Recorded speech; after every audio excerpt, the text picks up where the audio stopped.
Hello friends, welcome to Prashanti's world YouTube channel. ఈరోజైతే మనం Apollo fish fry అయితే చూద్దాము. ముందుగా 2 పీసెస్ ఆఫ్ అపోలో ఫిషెస్కి 1 టేబుల్ స్పూన్ ఆఫ్ అల్లం వెల్లుల్లి పేస్ట్, 1 స్పూన్ ఆర్ 1.5 స్పూన్ కారం. ఇంట్లో కారం పిల్లలు తింటారనుకున్న వాళ్ళు కారం అయితే తగ్గించుకోండి. కారం ఇంకా తింటాం అనుకున్న వాళ్ళు ఇంకొంచెం కారం అయితే యాడ్ చేసుకోండి. 1 స్పూన్ ఆర్ కొంచెం అయితే జీలకర్ర యాడ్ చేసుకోండి.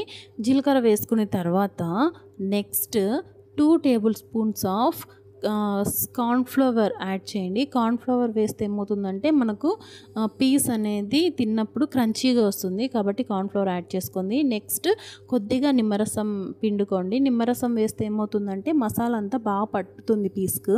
1.5 స్పూన్ ఆయిల్ అంతా వేసిన తర్వాత నీట్గా మిక్స్ చేసుకోండి. కొద్దిగా ఫుడ్ కలర్ ఇష్టం లేని వాళ్ళైతే స్కిప్ చేయొచ్చు. ఎందుకంటే అది కలర్ కోసం మాత్రమే. ఫుడ్ కలర్ ఇష్టం లేని వాళ్ళు కంప్లీట్గా స్కిప్ చేయొచ్చు. నెక్స్ట్ అదంతా నీట్గా మిక్స్ చేసుకోవాలి. ఫస్ట్ అయితే పీసెస్ని డైరెక్ట్గా కొంతమంది పీసెస్ మీదనే ఇవన్నీ వేసి కలుపుతుంటారు, కానీ అది కరెక్ట్ పద్ధతి కాదు. చికెన్కి అయితే మనం అలా కలుపుకోవచ్చు, కానీ ఫిష్ ఫ్రైకి ఏంటంటే పీసెస్ అన్నీ ఒక బౌల్లో తీసుకొని నెక్స్ట్ ఇంకొక సైడ్ మనం మసాలా అనేది ప్రిపేర్ చేసుకున్న తర్వాత ఆ మసాలాకైతే ఆ ఫిషెస్కి అయితే ఆ మసాలా వేయాలి. అప్పుడు మాత్రమే ఫిష్ ఫ్రై నీట్గా ఉంటుంది, బాగా వస్తుంది. మనం తిన్నప్పుడు క్రంచీగా నెక్స్ట్ ప్రతి పీస్కి మసాలా అనేది పట్టి మనకు తిన్నప్పుడు కూడా నీట్గా బాగా అనిపిస్తుంది. కాబట్టి ఫిష్ ఫ్రై ఎప్పుడు 2 బౌల్స్లోనే తీసుకోవాలి. ఒకటి మసాలాకు, ఒకటి ఫిష్కి. అలా చేసుకున్న తర్వాత నీట్గా 2 పీసెస్కి పట్టేలాగా బాగా మసాలా అంతా కలుపుకోవాలి. తర్వాత ఒక ప్యాన్ పెట్టి ప్యాన్లో 2 స్పూన్స్ ఆఫ్ ఆయిల్ వేయాలి. ఆయిల్ బాగా హీట్ అయిన తర్వాత మాత్రమే, ఆయిల్ హీట్ అయినంత వరకు వెయిట్ చేయండి. ఆయిల్ హీట్ అయిన తర్వాత మీడియం ఫ్లేమ్లో పెట్టండి. మీడియం ఫ్లేమ్ పెట్టిన తర్వాత నీట్గా అది కొంచెం హీట్ అయిన తర్వాత ఇంకా మనము పీసెస్ వేసుకోండి.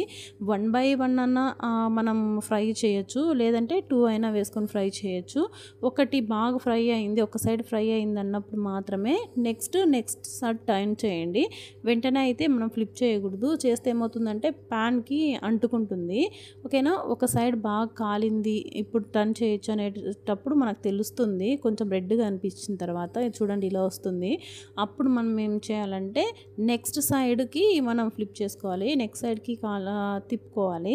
తిప్పుకున్న తర్వాత సేమ్ అలాగే నెక్స్ట్ పీస్ని కూడా నెక్స్ట్ సైడ్కి టర్న్ చేసి బాగా కాలే వరకు ఉన్నాయండి. ఇప్పుడైతే మనకు బర్డ్ ఫ్లూ అని చెప్పి చికెన్ అలా తినడం లేదు కదా, కాబట్టి ఇట్లాంటి సిచ్యువేషన్లో చిన్నపిల్లలకు కానీ ప్రెగ్నెంట్స్కి కానీ ఎవరికైనా ఫిష్ అనేది చాలా మంచిది. ఓకేనా?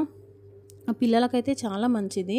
అపోలో ఫిష్ అయితే ప్రిఫర్ చేయండి, ఎందుకంటే ముళ్ళులు అవి లేకుండా ఉంటాయి కాబట్టి పిల్లలు తినడానికి బాగుంటుంది. ఇలా కొంచెం రెడ్ కలర్ వచ్చిన తర్వాత మనకు తెలుస్తుంది ఇది ఫుడ్ ప్రిపేర్ అయిందని చెప్పి. కాబట్టి ఇంకొక సైడ్ మళ్ళీ టర్న్ చేసుకొని అది బాగా ఫ్రై చేసుకోండి. ఫ్రై చేసుకున్న తర్వాత ఇంక కంప్లీట్ అయిపోతుంది అన్నప్పుడు అది ఒక ప్లేట్ తీసుకొని ప్లేట్లోకి అయితే సర్వ్ చేసుకోండి నీట్గా. ఓకేనా? ఇదైతే టేస్టీగా ఉంటుంది. మనం నార్మల్గా చికెన్ ఫ్రై చేసుకున్నట్లయితే ఇది కలుపుకోకూడదు, అది గుర్తుపెట్టుకోండి. ఎందుకంటే 2 దాంట్లో తీసుకొని 2 ప్లేట్స్ ఆర్ 2 బౌల్స్ తీసుకొని మసాలా అయితే ప్రిపేర్ చేసుకోండి. ఫైనల్ అయితే మన వేడి ఆలు మన వేడి ఫ్రై అయితే రెడీ అయిపోయింది. Thank you for watching.